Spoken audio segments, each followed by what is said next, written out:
Ledesma sa 60 billion pesos PhilHealth funds transfer, ibinasura ng Ombudsman.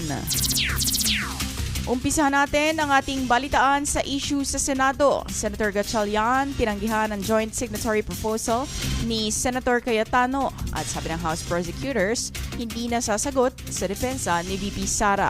Ang detalye ng ulat na iyan hatid sa atin ni DJ Joey Boy. GB Balita Express.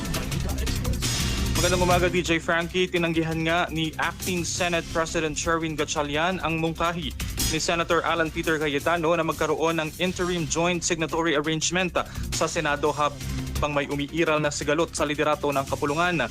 Sa ilalim ng panukala, magkasamang pipirma sina Gatchalian at Cayetano sa mga opisyal na dokumento ng Senado upang matiyak ang tuloy-tuloy na operasyon nito, lalo na sa gitna ng paghahanda para sa impeachment trial ni Vice President Sara Duterte. Ngunit iginiit ni Gatchalian na hindi na kailangan ang naturang sistema.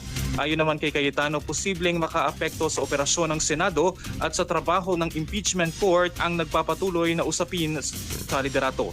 Samantala, sinabi ng House Prosecution Team na hindi na nila kailangang magsumite ng formal na tugon sa sagot ni Vice President Duterte sa impeachment case.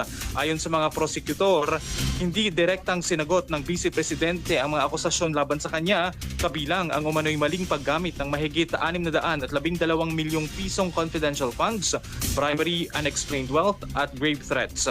Dagdag pa nila, mas nangatuon umano ang depensa ni Duterte sa mga legal at procedural na usapin kaysa sa mismong mga paratang.